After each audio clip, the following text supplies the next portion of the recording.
시청자 여러분 안녕하십니까? 오늘은 프랑스 공직자로서의 드골에 대한 스토리와 거기에 비춰 우리나라 공직자들의 행위에 대한 스토리를 가지고 계속 대화해 나가려고 합니다.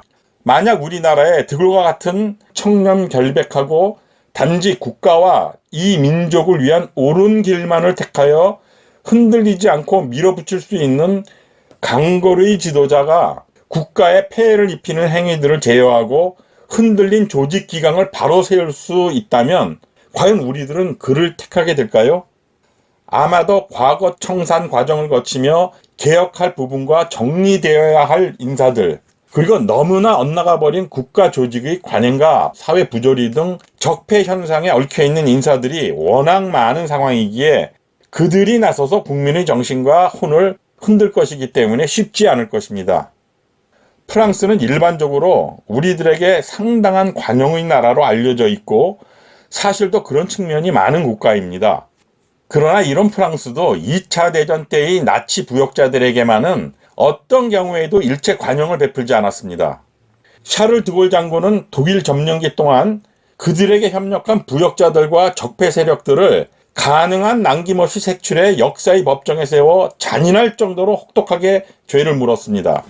프랑스인들이 이처럼 철저한 적폐 청산 작업을 진행한 사실들을 조명해 보면서 우리가 일본으로부터 해방된 뒤의 상황을 돌이켜보자면 마음이 무겁고 우울해집니다. 당시 한국은 어렵게 구성된 반민족 행위 특별조사위원회가 친일파들이 공격으로 무력해지며 결국 해산됨으로써 매국노와 적폐 세력들을 응징할 기회를 상실해버렸습니다. 이러한 우리 과거의 현실과 상황은 프랑스인들이 드골 장군을 필두로 독일 부역자들과 적폐 행위자들에게 철퇴를 내림으로써 흔들림 없는 완전 독립국가로 뿌리를 내릴 수 있게 한 것과는 강한 이질감과 괴리를 느끼게 합니다. 이 같은 외국의 사례인 강성 지도자인 드골의 결단력을 돌이켜본다면 우리가 당장은 고통받는 시간이 있게 된다 하더라도 골물 상처를 철저히 도려내야 하는 건 아닐까 하는 생각이 듭니다.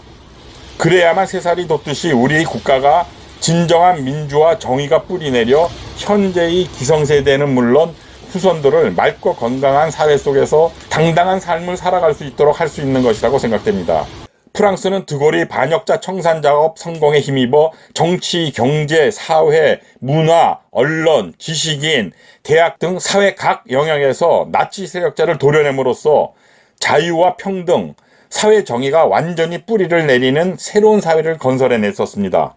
프랑스가 드골이 사심없는 조국수호 정신으로 개혁 작업을 밀어붙인 이후 맑고 건강한 민주 선진국으로 도약할 수 있었다는 것은 이견이 없는 현실입니다. 우리는 맑고 깨끗한 지도자 드골이 진행한 이 같은 결과를 돌이켜본다면 현재 우리에게 처한 상황을 솔직히 인식하여야 할 것이고 또한 깊이 고려해야 할 필요가 있는 부럽고 멋진 현실이라고 생각됩니다. 프랑스는 드골이 적폐 청산 작업과 사회개혁의 성공에 만족하지 않고 반인류 범죄법을 도입해 지속적으로 반역자를 마지막 한 명까지 응징하기 위한 노력을 멈추지 않고 있습니다. 우리가 일본으로부터 해방되었을 당시 동시대에 프랑스가 해방 전국 주체 세력을 형성한 것은 드골식 청산을 흔들림 없이 실행하기 위함이었다고 판단하였었습니다. 따라서 우리나라에서 드골이 진행한 형식을 본떠 시도한 것이 바로 반민특위를 구성하여 과거 청산 작업을 진행하려는 시도였었습니다. 그러나 이 계획을 좌절시키기 위해 이승만 정권이 친일파들과 합작하여 손잡고 이를 무산시킨 행위는 그 자체가 적폐 행위이자 기가 막힌 매국 행위였다고 할 수 있을 뿐입니다. 프랑스의 맑고 사심없는 지도자였던 드골의 흔들림 없고 확고한 적폐 청산 작업의 집행으로 처형, 즉 사형당한 반민족 행위자 수가 공식적으로 발표된 것만 11,200명에 달했습니다. 그러나 이 수치는 공식적인 절차를 거쳐 처형된 숫자일 뿐 비공식 집계로는 즉결 처분이나 약식 재판을 통해 처형된 사람이 무려 12만 명에 달한다는 설도 있습니다. 프랑스에서 드골이 진행한 사회개혁과 대한민국이 36년간 식민 지배를 당한 후의 현실을 비교해보면 상황이 별로 다르지 않지만 우리나라에서는 매국노와 적폐 세력들 중에 단 한 명도 처형당하거나 강한 처벌을 받지 않았었습니다. 이 결과 우리 사회는 정치와 경제 등 수많은 분야에서 그 폐해의 영향을 받아 혼탁하고 복잡하여 안정되지 못한 사회가 수십 년이 지난 지금까지도 여전히 진행되는 것이라고 생각됩니다.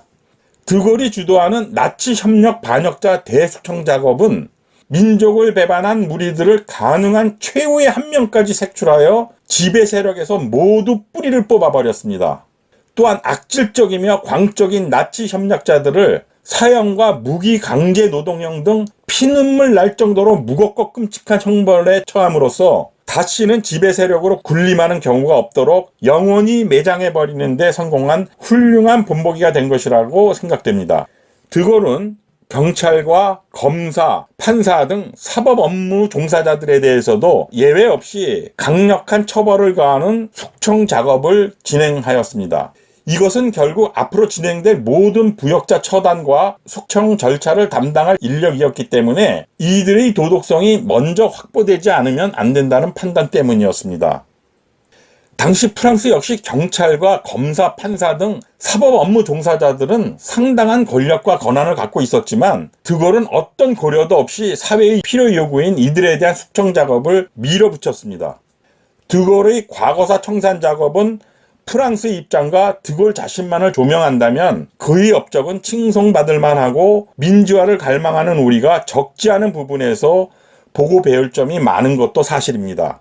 그러나 드골의 과거사 청산 작업 이면에는 당시 아시아권과 아프리카에서 식민지를 건설했던 프랑스의 상황을 돌이켜볼 필요가 있는 것도 사실입니다. 베트남, 알제리, 기니 등에 대한 1870년대 이후의 식민 통치와 증집, 징발 등에 대하여 프랑스 정부나 드골은 사과나 보상이 일체 없었습니다. 이러한 부분은 드골의 이중잣대라는 비판을 받을 수밖에 없는 일이었다고 생각하는 의견도 상당수 있는 것이 현실입니다. 나치 독일이 부역자들을 처벌한 드골 자신은 알제리나 베트남 등 식민지 국가에 대한 사과가 없었고 식민지 국가의 프랑스인 침략 전범을 처벌하지 않았다는 점에서 비판의 여지가 있다는 말입니다. 드골은 정계에서 은퇴해서 칩거 생활을 할 때 경제적으로 많은 어려움을 겪었습니다. 전쟁통에 자택을 비롯한 부동산은 쑥대밭이 되었고 그 외의 재산도 마땅하지 않은 데다 수입이라고는 준장 계급이 연금뿐이었기 때문입니다.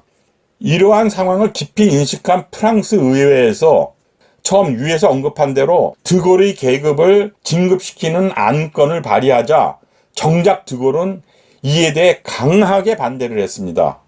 만약 이런 식으로 억지 진급을 한다면 연금 또한 인상이 되어서 경제적으로는 넉넉하겠지만 전쟁도 끝났는데 이제 와서 진급한다는 건 자신의 품위를 해칠 수 있다는 게 드골의 주장이었습니다. 따라서 드골의 공식 계급은 준장으로 고정되게 되었지만 이것은 곧 사심없이 국가를 위한 일만 하며 일생을 살아온 맑고 깨끗했던 프랑스의 국가 영웅임을 확인시켜주는 것이기도 합니다. 오늘 방송은 여기서 마치도록 하며 다음 방송에서도 드골의 개혁 프레임은 계속됩니다. 구독, 좋아요는 콘텐츠 제작에 큰 도움이 되고 있습니다. 오늘 방송이 편안한 시청되셨다면 구독, 좋아요, 그리고 알림 설정을 부탁드리며 방송을 마치겠습니다. 대단히 감사합니다.